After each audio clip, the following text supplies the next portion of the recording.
Hi guys, welcome to my YouTube channel. I'm Arevik, the founder of China Look Group. Today I'm going to talk about 5 essential documents that you should sign with your Chinese supplier before starting your cooperation. So imagine this, you found a new, suitable manufacturer in China. Cooperation terms and prices are just great. The manufacturing facility qualified to your standards. The product quality is just amazing. Their sales team, professional, quick to respond, and speak good English. The communication with their higher management is also very efficient and of mutual benefit, and you're just eager to start cooperation with this new Chinese supplier. However, I suggest you to stop right there, because your next steps will determine whether cooperation with this new Chinese supplier will turn into huge success or your biggest nightmare. Before moving any further in cooperation with your new Chinese supplier, make sure to sign these 5 crucial documents: contract, NDA and NNN agreement, manufacturing agreement, product development agreement, and quality control checklist. Now let's get more into details of why these documents are crucial, what benefits they may serve you in the long run, what risks you may face if you don't have them signed in the first place, and also I will point out the conditions that make these documents legally enforceable in China. Before we begin, I must disclaim that all the information that I will be providing in this video is generalized and may not be applicable to your specific business case. Therefore, I suggest you to seek consultation and assistance of certified lawyer who would tailor legal documents according to your specific business case. Now that we have this out of our way, let's jump in.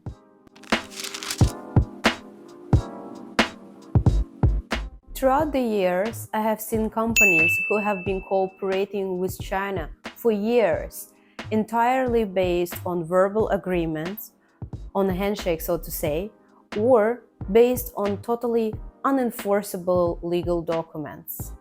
Indeed, successful cooperation with your Chinese supplier is built on mutual trust and respect. However, when your entire business, your reputation, your product quality, your money, your lead times, your customer satisfaction is at stake, betting entirely on a handshake is just too risky. Therefore, no matter whether you export already assembled products from China, whether you develop OEM or ODM products in China, whether you outsource entirely your manufacturing to China, signing a contract with your Chinese supplier can eliminate any risks during your cooperation. So the first one, contract. Contract is probably one of the most important documents to sign with your Chinese supplier.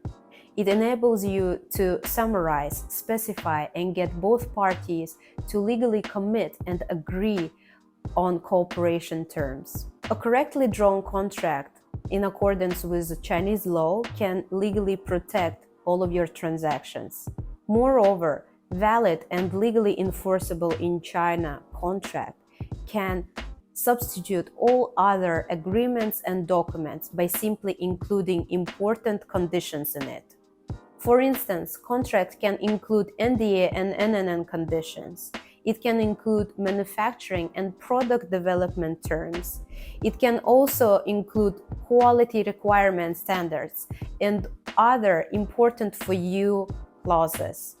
Now let's talk about 5 key conditions that you should watch out when you're signing a contract. These 5 conditions make your contract legally enforceable in China. So the first condition that makes the contract legally enforceable in China is that the contract must be chopped with the company's official red seal. The information on the company's red seal must correspond with the registered information on company's business license. The appearance of the stamp may vary though, depending on the province the company operating in.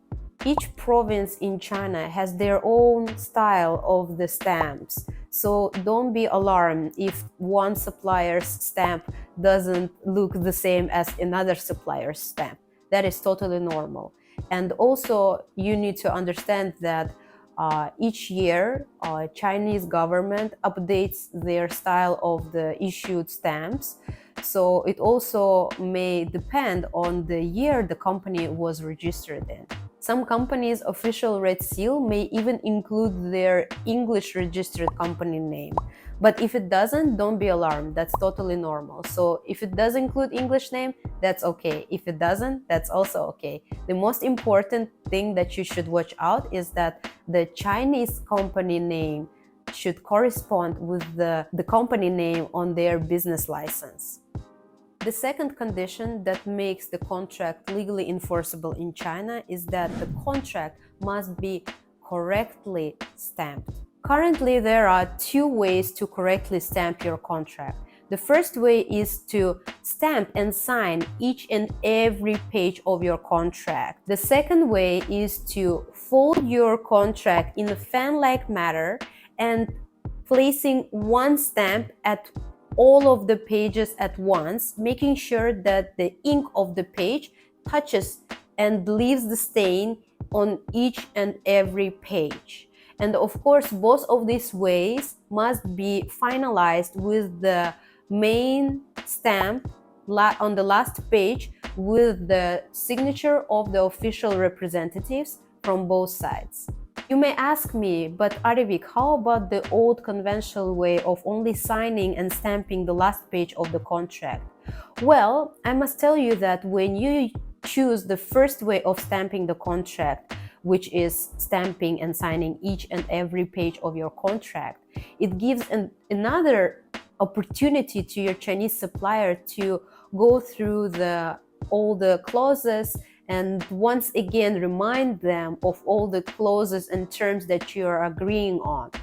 And also, if something happens and the document goes to the court, having all of the pages stamped at once or stamped on each and every page will be another proof that there was no facilitation, no pages have been replaced. So it's better this way for both sides. Okay, moving on to our third condition that makes your contract legally enforceable in China, which is the contract must be signed by the authorized representative of the company. If you're dealing with a Chinese manufacturer and your order exceeds $10,000, you may ask them to issue internal documents stating that this representative is legally authorized to sign documents on behalf of the company. Now moving on to the fourth condition that makes your contract legally enforceable in China, which is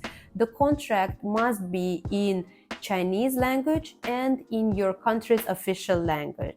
For example, if you are from France and you are exporting goods from China to France, then your contract must be both in Chinese and in French. This way, if something happens, you will be able to legally enforce your contract in the Chinese court.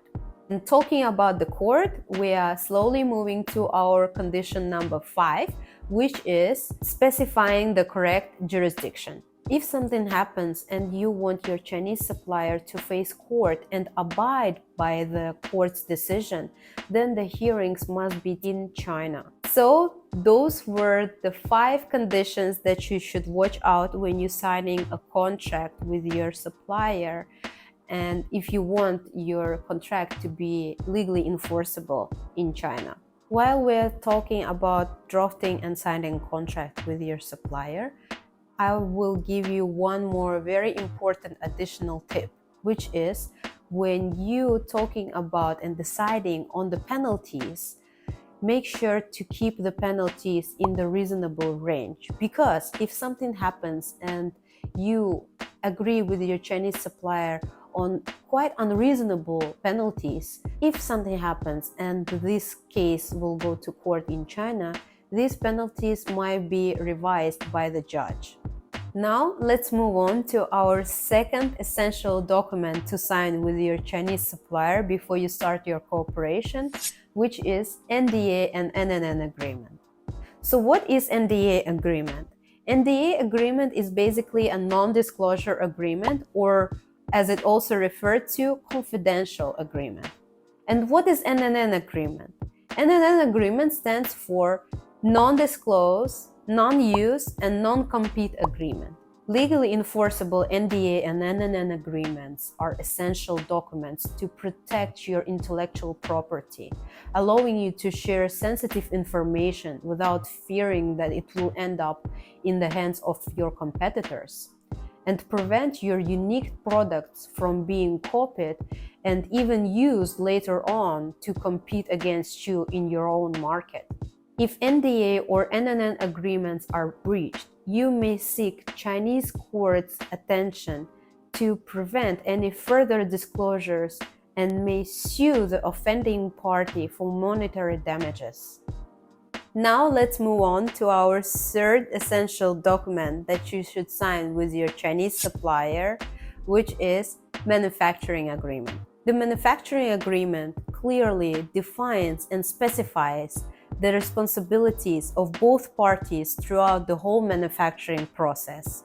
Well-drafted manufacturing agreement may include the following terms: payment terms, cooperation terms, MOQs, certifications, information provided from the both sides, lead times, shipment time, product quality standards, record of the approved samples, quality control procedures, suppliers' in-house QA/QC procedures, defect ratio, reclamation, and so on. More terms and conditions may be added depending on your specific business case.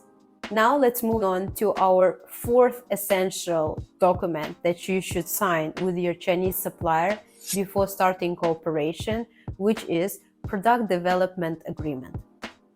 The Product Development Agreement comes in handy when you develop a new product from scratch with your Chinese manufacturer. It can include such specifications as which products to be developed, what are the investment ratio in the mold development, who owns the mold in case of the breach of cooperation, who owns the intellectual property, who owns the design, and so on. Based on my experience, I can suggest you to contribute as much as possible into mold development. Invest 100% of the payment in mold development. Also negotiate 100% of the intellectual property ownership, design ownership, protect it, protect your idea, protect this product as much as possible, especially if you're sure that this product will be successful and will give you good returns in your market. Also, be quick and register trademark both in China and in the market that you are operating. Now let's move on to our last essential document that you should sign with your Chinese supplier before starting cooperation, which is Quality Assurance Checklist. Quality Assurance Checklist, or as it also called Quality Assurance Agreement, is an agreement between the manufacturer and the buyer on terms and conditions of the manufacturing process that directly impacts the final product quality. The Quality Assurance Agreement may specify the following terms: review of the manufacturer's technical documents such as in-house SOP, certifications, test reports, manufacturing process flow diagram, in-house quality control plan, in-house quality control staff qualification, production material planning, production material standards and approved samples, and so on. Well, that's it for today's video. Thank you for sticking with me till the end. If you have any comments, please leave them down below. Don't forget to click that thumbs up button, subscribe to my channel, and I will see you in my next video. Bye!